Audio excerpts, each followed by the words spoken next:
नमस्कार, स्वागत है आप सभी का हमारे खास कार्यक्रम ग्वालियर डायरी में। और आज हम खास शख्सियत से आपको मिलवाएंगे। आज हमारे साथ हैं देश के जाने माने भूतपूर्व टेनिस खिलाड़ी प्रफुल्ल अर्जरिया जी, जो नेशनल कोच भी रहे हैं और कई सारी प्रतिभाओं को कहीं ना कहीं देश विदेश में नाम रोशन करने के लिए तराश रहे हैं। प्रफुल्ल जी, बहुत बहुत स्वागत है आपका। जी प्रफुल्ल जी, सबसे पहला सवाल आपसे ये कि हमारे दर्शक जानना चाहेंगे कि लॉन टेनिस की जो शुरुआत आपने की, क्या उम्र रही होगी आपकी जब आपने लॉन टेनिस का जो बैट है वो रैकेट हाथ में पकड़ा और उसके बाद आपके अंदर एक प्रतिभा का कहीं ना कहीं पदार्पण हुआ, तो कैसे इस यात्रा की शुरुआत हुई, विस्तार से बताएं। सबसे पहले मैंने जो लॉन टेनिस स्टार्ट किया था, पहले मैं टेबल टेनिस खेला करता था। लॉन टेनिस मेरे घर में मेरे बड़े भाई खेलते थे जी। मैं टेबल टेनिस खेलता था। फिर किसी कारणवश मेरे राइट हैंड में फ्रैक्चर हो गया, तो कुछ टाइम तक मेरा टेबल टेनिस बंद रहा। तो एक बार ग्वालियर में राज्य स्तरीय प्रतियोगिता आयोजित की गई। तो प्रतियोगिता में खिलाड़ी थोड़े कम थे, तो लोगों ने बोला कि कुछ और खिलाड़ियों को मतलब भाग लेना चाहिए। तो मुझको भाग लेने का मौका मिला और मैं बाय लक कहूँ या बाय गॉड्स ग्रेस कहूँ, ऐसा हुआ कि मैं पहले ही टूर्नामेंट में अंडर 14 कैटेगरी के फाइनल में खेल लिया उस टूर्नामेंट में। तो तब से ऐसा मुझको लगा और भाई लोगों ने भी मुझे काफ़ी प्रेरित किया कि आप टेनिस पे ज़्यादा ध्यान दीजिए। तो तब से ही मेरी टेनिस की जर्नी स्टार्ट हुई। यानी बाय डिफॉल्ट इसमें पदार्पण हुआ और कहीं ना कहीं वही जो आपके लिए एक करियर की लाइन बन गई। सबसे खास बात, कई बार ऐसा होता है कि आज के परिवेश में हम देखें जहां माँ बाप कहते हैं कि बेटा पढ़ोगे लिखोगे तो बनोगे नवाब और खेलोगे कूदोगे तो बनोगे खराब। क्या ये जो कहावत है ये चरित्रार्थ होती है आज के विषय में, आज के समय में? क्योंकि कहीं ना कहीं बच्चों का इंटरेस्ट जो है यानी दिलचस्पी देखी जाती है खेल में रहती है और माता पिता फोकस करते हैं कि पढ़ाई करो। तो क्या वाकई में डॉक्टर या इंजीनियरिंग करने के अलावा भी बच्चे अपने करियर खेल के क्षेत्र में बढ़ा सकते हैं? नहीं, पिछले कुछ सालों में ये लोगों की मेंटेलिटी है काफ़ी चेंज हुई है। क्योंकि आप देखिए, पहले तो खेलों पे इतना ध्यान दिया नहीं जाता था जी। हम भी मतलब जब टेनिस खेलते थे तो कोई सपोर्ट करने वाला नहीं था। यहाँ के क्लब में टेनिस होता था, बाकी टेनिस कोर्ट ही नहीं थे। लेकिन अब धीरे धीरे ग्वालियर में काफ़ी सारे टेनिस कोर्ट्स आए हैं। टेनिस कोर्ट्स के अलावा कोचेस काफ़ी उपलब्ध हैं। पहले किसी को कोई अपॉर्चुनिटी ही नहीं मिलती थी। पेरेंट्स भी इतना सपोर्ट नहीं करते थे कि पेरेंट्स जाएं या अपने बच्चे को टेनिस में आगे निकालने की कोशिश करें, क्योंकि 2-3 ही जो थे, जैसे आपने बोला, या तो डॉक्टर या इंजीनियर, इसी तरह से लोग कोशिश करते थे बच्चे यही करें। लेकिन पिछले कुछ सालों में ये मानसिकता लोगों की बदली है और अब तो टेनिस के साथ साथ और भी खेलों पे काफ़ी ध्यान दिया जा रहा है। क्रिकेट ने पहले काफ़ी, जो आपने देखा होगा आईपीएल के आने के बाद लोगों में क्रिकेट के प्रति काफ़ी रुचि बढ़ गई थी, लेकिन टेनिस में भी काफ़ी रुचि बढ़ी है। और मेरी उम्मीद है कि आगे चल के लोग हो सकता है उल्टा बोलने लगे कि आप खेलोगे कूदोगे तो भी नवाब बन सकते हो आप। ऐसा जी प्रफुल्ल जी, सबसे खास बात जैसा कि आपने कहा कि मानसिकता बदल रही है और लोग अब खेल के क्षेत्र में भी अपने बच्चों को उसमें ला रहे हैं और अपना करियर बच्चे बना रहे हैं। लेकिन सबसे खास बात लॉन टेनिस में देखी जाती है कि इसके जो इक्विपमेंट है यानी रैकेट है और इसकी जो और भी जो एसेसरीज है वो महंगी आती है, जिसकी वजह से आज जो आर्थिक रूप से कमजोर वर्ग के जो बच्चे हैं वो इस क्षेत्र में आगे नहीं बढ़ पाते हैं। तो सबसे खास बात जो आपसे पूछना चाहेंगे कि क्या वाकई में आर्थिक रूप से जो कमजोर बच्चे हैं वो इस क्षेत्र में आना चाहते हैं तो कैसे अपना करियर इसमें बना सकते हैं? देखिए, मैं आपको बताना चाहता हूँ कि टेनिस में खर्चा काफ़ी ज़्यादा है, ये बात बिल्कुल सही है, लेकिन ये खर्चा एक समय के बाद आता है। आप जब कोई भी बच्चा अभी टेनिस स्टार्ट करना चाहता है तो शुरुआत में इतना कोई खास खर्चा है नहीं। हम भी जो बच्चे आते हैं, गरीब घर से बच्चे आते हैं, उनको पूरा सपोर्ट करने की कोशिश करते हैं और इवन काफ़ी सारे बच्चों को तो हमने निःशुल्क प्रशिक्षण भी दिया हुआ है। तो उसमें अगर कोई बच्चा स्टार्ट करना चाहता है या कोई पेरेंट्स चाहते हैं कि उनका बच्चा टेनिस में आए तो उसको घबराने की कोई बात नहीं है, आप बिल्कुल स्टार्ट करिए। ये बात ज़रूर है कि जब आप टेनिस के क्षेत्र में आगे बढ़ जाते हैं, फिर आपको टूर्नामेंट खेलने यानी देश के अलग अलग कोनों में जाना पड़ता है या इवन विदेश भी आपको जाना पड़ता है, तो आपका खर्चा ऑफकोर्स उसमें होता है। लेकिन आपके इक्विपमेंट वगैरह जो है वो भी अब आप देख के चलिए तो सरकार भी सपोर्ट कर रही है काफ़ी, तो स्पॉन्सरशिप भी काफ़ी खिलाड़ियों को मिली है। तो उसकी चिंता आपको आगे चल के करने की उतनी ज़्यादा नहीं है। इनिशियली आपका इतना खर्चा नहीं है, तो मैं तो सबको ये बोलूँगा आप स्टार्ट करिए।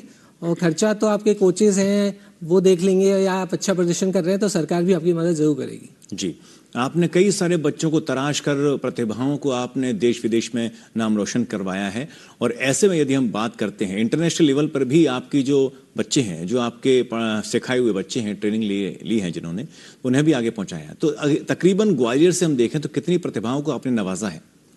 वैसे देखा जाए तो मैंने कम से कम 500 से ज़्यादा खिलाड़ियों को प्रशिक्षण दिया होगा, लेकिन उसमें से कुछ खिलाड़ी ऐसे हैं जो इंटरनेशनल लेवल पे भी खेले हैं।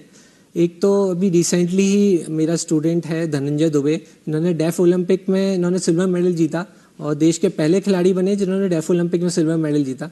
और एमपी गवर्नमेंट ने इस चीज़ के लिए उनको विक्रम पुरस्कार भी अभी दिया था, तो काफ़ी गवर्नमेंट को सपोर्ट भी कर रही है। इसके अलावा मेरा भतीजा है आयुष्मान रजरिया, वो इंडिया नंबर 1 था और उन्होंने 7 कंट्रीज़ में इंडिया को रिप्रेजेंट किया है। तो सारे गवर्नमेंट के खर्चे पे ही उनको टूर्नामेंट्स में भाग लेने के लिए भेजा गया।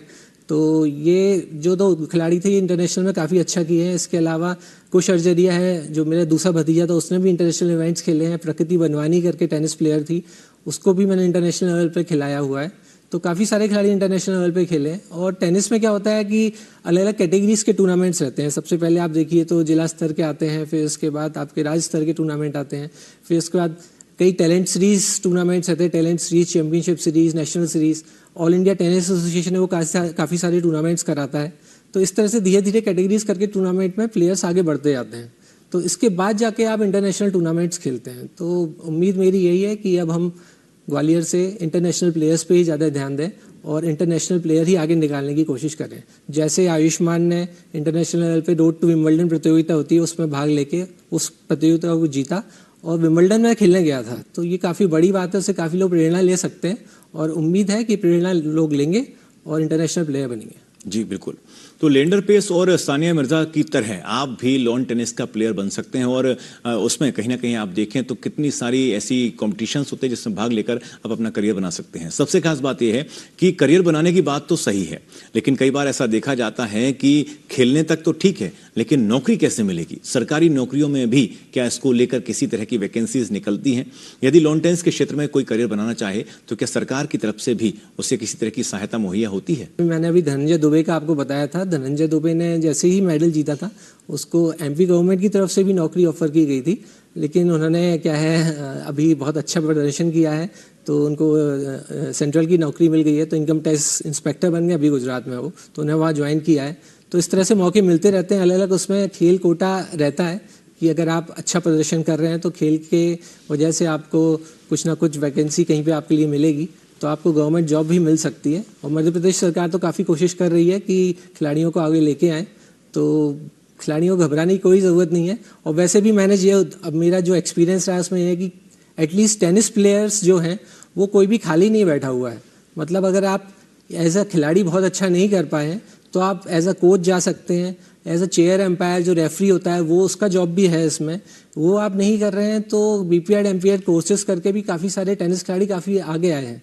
तो आप ये मान के चलिए कि कोई भी टेनिस खिलाड़ी एटलीस्ट, और खेलों का तो मैं उतना नहीं बोलूँगा, लेकिन टेनिस खिलाड़ी एटलीस्ट कोई भी घर पे नहीं बैठा हुआ है, सब अच्छा जॉब कर रहे हैं।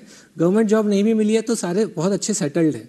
तो आप बिल्कुल चिंता मत करिए, कोई भी खिलाड़ी अगर टेनिस खेलना चाहता है, टेनिस आपको अच्छा जॉब जरूर दिलवाएगा। जी बिल्कुल। आपने भी एक एकेडमी की शुरुआत की है और कहीं ना कहीं आपको लगा होगा जब आप खेलते थे कि कुछ खास ऐसा होता है कि ट्रेनिंग में कमी होती है, कई बारीकियों की, कई स्ट्रेटजीज की जो बच्चे नहीं जानते हैं। आपने अपनी एकेडमी में उनको बच्चों को सिखाया और देश विदेश में बच्चों ने नाम भी रोशन किया।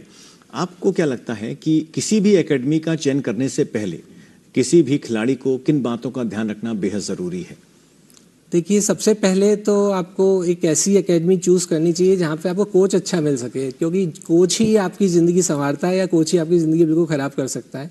और कोच का, जिसे आप टीचर बोलते हैं, कोच भी एक टीचर ही होता है, टेनिस कोच। तो अगर आप खिलाड़ी को सही प्रशिक्षण शुरुआत से देंगे तो खिलाड़ी आगे तक जाएगा। मैं भी जो भी खिलाड़ियों को खिलाता हूँ तो बेसिक्स पे ही ज़्यादा ध्यान देता हूँ, फिर बाकी तो खिलाड़ी की खुद की मेहनत रहती है। आपस में खिलाड़ी अच्छे खिलाड़ी खेलते हैं, उससे भी उनका गेम काफ़ी इंप्रूव हो जाता है। तो आप कभी भी एकेडमी चूज़ कर रहे हैं तो सबसे पहले आप ये देखिए कि एकेडमी में इंफ्रास्ट्रक्चर कैसा है, वहाँ पे कोच कैसा है। अगर कोच अच्छा होगा तो आपको प्रशिक्षण अच्छा मिलेगा, प्रशिक्षण अच्छा मिलेगा तो आप अच्छा प्रदर्शन कर सकते हैं। तो आप कोच पे ध्यान दीजिए। बाकी जो फैसिलिटीज़ हैं, कितने कोर्ट्स हैं, कितने प्लेइंग आवर्स आपको मिल रहे हैं।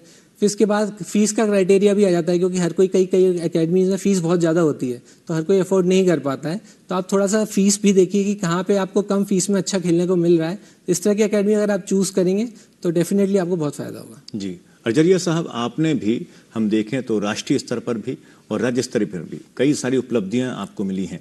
तो कहीं ना कहीं अगर हम बात करें कि किस तरह की उपलब्धियों से आपको नवाजा गया? उपलब्धियों में तो मैं पहले स्टेट लेवल का चैम्पियन रहा, मैं एमपी नंबर 1 था, मैं under 14, under 18, even men's doubles categories में मैं एमपी का चैंपियन रहा हूँ।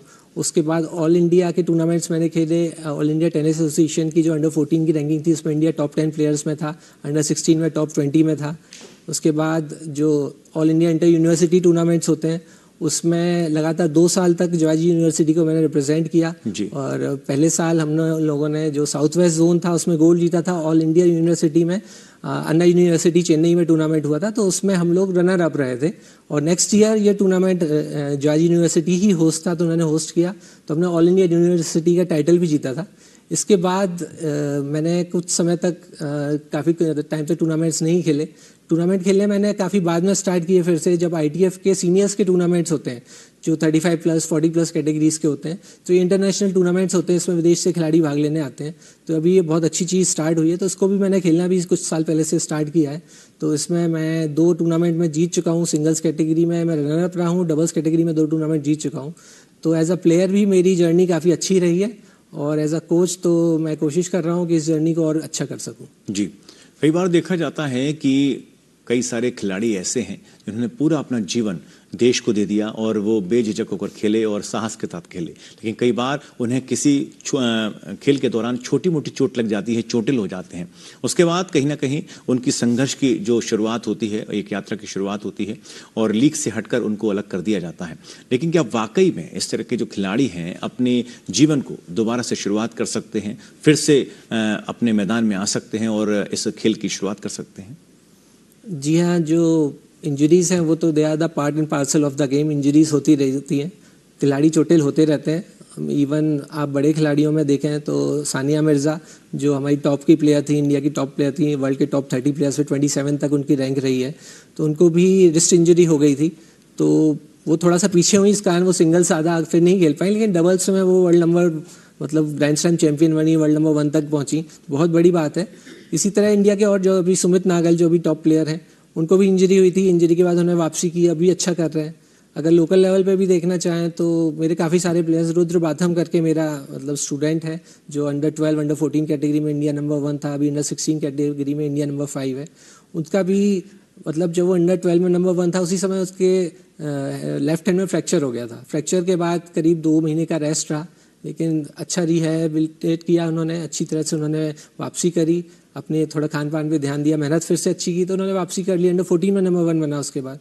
तो छोटी मोटी इंजरीज तो होती रहती हैं, उससे डरना नहीं चाहिए। अगर आप फिजियो आपको अच्छा मिल जाता है तो आप फिजियो की हेल्प लीजिए और आप वापसी कर सकते हैं और इंजरी से डरना नहीं चाहिए। They are the part and parcel of the game. जी, कई बार देखा जाता है कि कुछ खास खेलों में कुछ खिलाड़ी अपना नाम कमाना चाहते हैं, लेकिन कहीं ना कहीं जैसे हम कह सकते किस्मत के चलते भी और मेहनत के चलते भी कई बार स्ट्रेटजी या रणनीति में भी कमी होती है, किसी खास खेल में उनको सफलता नहीं मिल पाती है। ऐसे में वो अगर लॉन टेनिस को अपना जो मुख्य खेल बनाना चाहते हैं, उसमें आना चाहते हैं, तो क्या किसी खास उम्र की या किसी खास योग्यता की ज़रूरत होती है क्या इसके लिए? नहीं, ऐसा कहा जाता है कि टेनिस जो है आपको जल्दी से जल्दी स्टार्ट करना चाहिए। मतलब 6 to 8 ईयर्स का अगर बच्चा है तो आप उसको टेनिस में अगर लेके आते हैं तो काफ़ी अच्छा पिकअप कर सकता है। और मैंने भी जितने बच्चों को खिलाया है अभी, उसमें मैंने ये ध्यान दिया कि अराउंड 8 ईयर्स की एज पे जब बच्चा आता है तो उसके पहले तो बच्चा कोर्ट पे आया, फन गेम्स के लिए आए, खेल के प्रति अपना लगाव बढ़ाने के लिए आए, जिससे उसको खेल के प्रति इतना लगाव हो जाए कि पेरेंट्स को ज़बरदस्ती कोर्ट से लेके जाना पड़े। उसके पहले बच्चा बोले मुझे कोर्ट से जाना ही नहीं है, मुझे खेलना ही है। तो ये लगाव जब बच्चे में आ जाता है तो अपने आप ही आगे बढ़ता है। बाकी जो बच्चा जो सही गुण सीखता है वो 8 ईयर्स की एज के आसपास सीखता है, और अराउंड 10-11 ईयर्स की एज तक वो इतना अच्छा हो जाता है कि आप टूर्नामेंट्स में उसको खिलवा सकते हो और वो आगे आ सकता है। तो आप यही मान के चलिए कि एज कुछ नहीं है। कई खिलाड़ी ऐसे भी आए हैं कि 18 ईयर्स के बाद उन्होंने खेलना शुरू किया। आदित्य तिवारी करके एक एमपी के नंबर 1 प्लेयर थे, उन्होंने 18 ईयर्स के बाद खेलना शुरू किया था और एमपी नंबर 1 बन गए थे, इंटरनेशनल टूर्नामेंट्स भी खेले हो। तो एज कुछ नहीं है, आप कभी भी स्टार्ट कर सकते हैं। बस ये है कि आप खेल के प्रति लगाव आपका होना चाहिए, मतलब you should love this game, तभी आप आगे बढ़ पाएंगे। कई बार ऐसा कहा जाता है कि आपकी हाइट शॉर्टेड है या आप दुबले पतले दिखते हो, कहीं ना कहीं आपका शरीर सौष्ठव नहीं है। ऐसे में यदि दिल में उत्साह है, उमंग है कहीं ना कहीं इस खेल में आने की, लेकिन जो समाज है, आसपास के लोग हैं, माता पिता हैं, वो उन्हें डिमोलाइज करते हैं, तो ऐसे में जो खिलाड़ी आपको देख रहे हैं उनके लिए क्या एक प्रेरणादायक सीख आप देना चाहते हैं? खासकर टेनिस गेम में तो ये ज़रूर कहा जाता है कि आपकी हाइट अच्छी होनी चाहिए, क्योंकि जो भी लो हाइट के प्लेयर्स हैं उनको थोड़ी सी दिक्कत रहती है, खासकर सर्विस और स्मैश, ये दो जो चीज़ें हैं इसमें थोड़ा स्ट्रगल करते हैं। तो ज़्यादा हाइट वालों को नो डाउट फ़ायदा मिलता है, और जिनकी हाइट ज़्यादा होगी उनको थोड़ा सा एडवांटेज तो होगा, लेकिन ऐसा नहीं है कि कम हाइट वाले अच्छा नहीं कर सकते। कि जैसे मैंने अभी आयुष्मान का एग्जांपल दिया, उसकी उतनी ज़्यादा हाइट नहीं है जितनी होनी चाहिए, 6 फीट के आसपास नहीं है, लेकिन वो MP नंबर 1 रहा, इंडिया नंबर 1 रहा, और जूनियर विंबलडन खेला, मतलब इंडोनेशिया में जाके, कतर में जाके उसने टूर्नामेंट जीते। इसी तरह MP के जो एक और प्लेयर हैं भावेश गौर भोपाल के हैं, उनकी भी हाइट इतनी ज़्यादा नहीं है, लेकिन लो हाइटेड प्लेयर्स भी बहुत अच्छा कर रहे हैं। डियागो शॉर्ट्समैन है, वर्ल्ड कैटेगरी में, वर्ल्ड लेवल पे देखें टॉप 10 में वर्ल्ड में रहा है। तो ज़रूरी नहीं कि हाइट बहुत अच्छी हो या हेल्थ बहुत अच्छी हो, दुबले पतले, अगर आप टेनिस में इतनी ज़्यादा आपको फिजिक की ज़रूरत भी नहीं कि बहुत हेल्दी हो कोई। आप देखिए नोवाक जोकोविच इतने टाइम से वर्ल्ड में बिल्कुल दुबले पतले हैं वो, मतलब ऐसा लगता नहीं है कि इतनी जान उनकी बॉडी में होगी, लेकिन जब वो खेलते हैं तो बिल्कुल पूरी जान, लगता है कि कितनी मेहनत कर रहे हैं। तो इतनी ज़्यादा फिजिक फिट होना चाहिए खिलाड़ी को, मतलब ये नहीं कि जुनून होना चाहिए, जुनून होना चाहिए बिल्कुल बनने के लिए। मतलब ये नहीं होना चाहिए कि मतलब आप आ रहे हैं जबरदस्ती, आपको भेज दिया है, आप केवल टाइम पास करने के लिए कोर्ट पर आ रहे हैं, वो नहीं होना चाहिए। आप आइए, आप आके मेहनत करिए, दिल लगा के खेलिए, तो कोई आपको आगे बढ़ने से रोक नहीं सकता है। जी बिल्कुल, तो कई सारे उदाहरण हैं, सचिन तेंदुलकर को देख लिए और आप लिएंडर पेस को देख लिए, कई सारे ऐसे खिलाड़ी हैं जो कहीं ना कहीं कई सारी कमियां थी उनमें, लेकिन उन्होंने अपनी कमी को ही अपनी स्ट्रेंथ बना लिया और आगे बढ़े। सबसे खास बात, एक अच्छा टेनिस प्लेयर बनना है तो कितना समय मैदान पर बिताना चाहिए परिपक्वता लाने के लिए? जो मैंने अभी तक देखा है तो एटलीस्ट 6 आवर्स तो आपको रोज़ टेनिस खेलना चाहिए।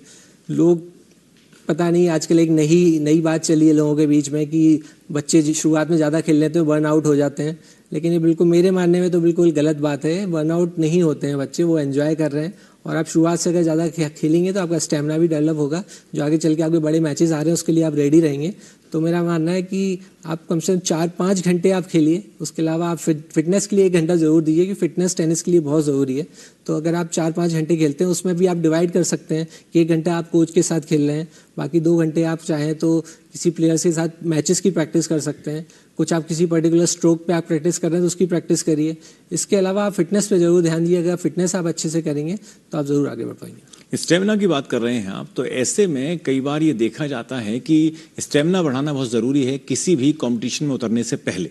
ऐसे में आहार की हम बात करें या पोषक आहार की बात करें, एक संपूर्ण डाइट की हम बात करें, तो वो किस प्रकार की होना चाहिए? और अगर हम शुरुआत करें किसी भी खेल की, तो यदि हम बात करें कि प्रशिक्षण लेते समय किन किन बातों का ध्यान रखना ज़रूरी है? मैं तो सभी खिलाड़ियों को बोलता हूँ कि अपनी डाइट पे बहुत ध्यान दीजिए, खासकर टेनिस प्लेयर के लिए प्रोटीन रिच डाइट बहुत ज़रूरी है। आप प्रोटीन पे ज़्यादा ध्यान दीजिए, क्योंकि प्रोटीन से आपकी हाइट भी बढ़ेगी और आपकी बॉडी भी डेवलप होगी। तो प्रोटीन रिच डाइट आप ज़रूर लीजिए, और जो भी आप टेनिस कोर्ट पे जब भी कोई खेलने जा रहा है तो आप कुछ ना कुछ खाने के लिए लेके ज़रूर आइए। आप मैचेस अगर आप देखते होंगे तो आप उस पर देखते होंगे खिलाड़ी खेल रहा है, वो जरूर केला जरूर खा रहा होगा, केला नहीं तो चॉकलेट खा रहा होगा। ये चीज़ें जो है, केला आपको क्या है, आपके मिनरल्स की कमी नहीं होने देता है बॉडी में, तो केला आप ज़रूर खाइए, बनाना आपके पास होना चाहिए। मेरे जो भी प्लेयर्स आते हैं मैं उनको बोलता हूँ कि आप बिल्कुल केला तो ज़रूर लेके आओ आप साथ में। बाकी आप जब ज़्यादा थकान हो रही है तो इंस्टेंट एनर्जी के लिए आप चॉकलेट ले सकते हो, ग्लूकोज ले सकते हो इंस्टेंट एनर्जी के लिए। बाकी जो एनर्जॉल या इलेक्ट्रॉल वगैरह जो ये चीज़ें हैं, ORS चीज़ें हैं, ये आप लॉन्ग मैचेस के लिए या गर्मी के मौसम के लिए इनका यूज़ कर सकते हो। बाकी आप अपनी डाइट पे ध्यान दीजिए, दूध वगैरह जो है वो लीजिए। अगर आप वैसे नॉन वेजिटेरियन हैं तो आपको प्रोटीन की इतनी कमी वैसे भी नहीं होगी, लेकिन मैंने देखा है कि वेज प्लेयर्स भी जो हैं वो अच्छा कर रहे हैं। इवन जो नोवाक जोकोविच है वो टोटली वेगान है, वो तो मतलब दूध वगैरह भी नहीं ले रहे हैं, लेकिन फिर भी बहुत अच्छा कर रहे हैं। तो आपके अलग अलग तरह की डाइट्स हैं, आप डाइटिशियन से बात कीजिए तो आपको कोई दिक्कत नहीं होगी, आप बिल्कुल आगे बढ़ सकते हैं। न्यूट्रिशनल फूड तो बच्चे कम खाते हैं, लेकिन कहीं ना कहीं जंक फूड पर ज़्यादा फोकस होता है, जैसा कि आपने कहा चॉकलेट। यदि चॉकलेट खाना अलाउड भी होता है तो ऐसे में जंक फूड से कितना जो हम कहें कि दुष्प्रभाव पड़ता है एक अच्छे खिलाड़ी के शरीर पर? जंक फूड तो एक बहुत बड़ी समस्या है, क्योंकि आजकल आप देखें जो पैकेज जो चिप्स वगैरह आते हैं या पिज़्ज़ा बर्गर हैं, ये तो बहुत ही ज़्यादा नुकसानदेह हैं बॉडी के लिए, इससे बिल्कुल बचना चाहिए। चॉकलेट भी आपको, मैंने चॉकलेट की वजह से बोला कि आपका मैच चल रहा है, मैच के बीच में आपको इंस्टेंट एनर्जी की ज़रूरत है तो आप उसको खा सकते हैं। बाकी आप अगर चॉकलेट खाएंगे तो आपको नुकसान ही होगा। तो ऐसे में कुछ लोग अगर वार्म आउट करते हैं उससे पहले कई बार कॉफी भी पी लेते हैं, तो क्या वो सही है या गलत है? कई बार बीपी भी हाई हो जाता है। हाँ नहीं, वो बीपी हाई होता है, वो उसके लिए ठीक है कि आपको इंस्टेंट बूस्ट चाहिए, अगर आपको लग रहा है कि आप डल हैं मैच के पहले तो ये बच्चे भी पी सकते हैं? बच्चों को ये सब नहीं करना चाहिए। आप बड़े टूर्नामेंट लेवल तक पहुंच गए, अंडर 18 से ऊपर हो गए, मेंस प्लेयर्स में आ गए, तो आपको ये नहीं करना चाहिए। बाकी बच्चों को इन सब चीज़ों से दूर रहना चाहिए। आप तो जो भी आपकी बेसिक डाइट है, डाइट प्लान है, उसी पे फोकस करिए। और ये सब चीज़ें आप, हाँ ये ज़रूर है कि आप बहुत कॉम्पिटिटिव लेवल पे पहुंच गए हैं, जहाँ 19-20 के अंतर पे भी हार जीत डिसाइड हो रही है, तो वहाँ आपको इसका थोड़ा सा एडवांटेज मिल सकता है। इनिशियली आप ये मत करिए। इनिशियली तो आप बिल्कुल जो भी आपकी स्ट्रिक्ट डाइट है उसी को फॉलो करिए। जंक फूड से बिल्कुल बचिए, क्योंकि मैंने ये देखा है कि जो भी खिलाड़ी लोग रहते हैं, अगर मैच के एक दिन पहले जंक फूड ले लेते हैं तो नेक्स्ट डे तो बॉडी बिल्कुल डल हो जाती है। तो आप जंक फूड अवॉइड करिए, आप प्रोटीन रिच डाइट लीजिए और बिल्कुल कोशिश करिए कि आप मैच में या प्रैक्टिस में अपना 101% दे पाए। सर, कई बार ऐसा देखा जाता है कि सरकारी संस्थान जो प्रशिक्षण देते हैं लॉन टेनिस का, उसमें भी कई एकेडमी में कुछ बच्चे जो इस क्षेत्र में अपना करियर बनाना चाहते हैं, कैसे उसमें एडमिशन ले सकते हैं और इसकी प्रक्रिया क्या है? उसमें मैंने जो 10 साल मैंने काम किया है ग्वालियर चंबल टेनिस एसोसिएशन के साथ। वो यहाँ ग्वालियर की प्रीमियर एसोसिएशन है। श्री अनुराग ठाकुर उसके सेक्रेटरी हैं। उन्होंने मतलब काफ़ी कोशिश की है टेनिस को आगे बढ़ावा देने के लिए। वो खुद ही विक्रम अवार्डी रहे हैं, एमपी के नंबर 1 प्लेयर रहे हैं, तो उन्होंने काफ़ी कोशिश की, काफ़ी प्रयास किए। तो अगर आपने देखा हो तो सिटी सेंटर में ही एकेडमी है, बिल्कुल शहर के बीचों बीच, तो सभी लोगों को बहुत अच्छे से एक्सेस है, वहाँ पे आराम से आ सकते हैं, सबके लिए पास पड़ती है। बच्चे जब वहाँ पे आते हैं तो 6 साल की एज से बच्चे वहाँ पे आते हैं। अभी मैं तो 2020 से मैंने क्या है अपनी खुद की एकेडमी स्टार्ट की। अभी वहाँ मेरे फ्रेंड हैं मिस्टर विकास पांडे, वो एकेडमी संभाल रहे हैं। वो भी बहुत इंडिया के बेस्ट कोचेज़ में से एक हैं, तो वो भी काफ़ी अच्छा काम कर रहे हैं वहाँ पे। तो वहाँ के रूल्स में क्या बहुत अच्छी है, बहुत कम फीस में खिलाड़ियों को प्रशिक्षण प्रदान किया जाता है, तो वो हर किसी के लिए एक्सेसिबल है, इजीली एक्सेसिबल है। आप वहाँ जाएं तो वहाँ जाके आप खेल सकते हैं। बाकी उसमें यह है कि आप एक बहुत अच्छे लेवल तक, नेशनल लेवल तक वहाँ पे आप आसानी से पहुँच सकते हैं। तो बच्चे जो आते हैं वहाँ 5 साल की एज से ही बच्चे आने लगते हैं। अगर आप समर कैंप हम आयोजित करते हैं, समर कैंप में आप देखें बहुत छोटे छोटे बच्चे आते हैं, उनको मतलब खिलाने में भी बहुत मज़ा आता है और बच्चे भी बहुत एंजॉय करते हैं। ये है कि अराउंड वैसे मैं बोला 8 इयर्स की एज के बाद बच्चे सीरियस टेनिस खेल सकते हैं। बाकी 5 to 18 इयर्स के जो बच्चे हैं उनको हम ज़्यादातर लेते हैं, यही एज क्राइटेरिया वहाँ पे रखा गया। जी, बहुत बहुत शुक्रिया, आपने तमाम हमको जानकारी दी अर्जरिया साहब, और हम उम्मीद करते हैं कि हमारे दर्शकों के लिए ये जानकारी बेहद लाभकारी साबित होगी। Okay, thank you. जी, तो दर्शकों, आपने देखा कि लॉन टेनिस कितना अच्छा खेल है और किस प्रकार से इसमें शुरुआत कर सकते हैं और अपना करियर बना सकते हैं। सरकारी संस्थाओं में भी इसको लेकर वैकेंसी निकाली जाती है। कहीं ना कहीं नौकरी करके आप अपना करियर बना सकते हैं और देश विदेश में अपना नाम रोशन कर सकते हैं। और जैसा कि प्रफुल्ल अर्जरिया जी ने कहा कि आप शाकाहारी रहकर भी अपनी स्ट्रेंथ को बढ़ा सकते हैं, अपनी ताकत को बढ़ा सकते हैं और काफ़ी समय तक मैदान पर बिता सकते हैं। और यदि आप चाहते हैं इस क्षेत्र में आना, तो एक अच्छे कोच से प्रशिक्षण लेकर इस क्षेत्र में अपना करियर बनाएं। इन्हीं शुभकामनाओं के साथ आज आपसे विदा लेना चाहेंगे। फिर होगी मुलाकात नए मेहमान के साथ, नए विषय पर। तब तक के लिए इजाजत चाहेंगे। नमस्कार।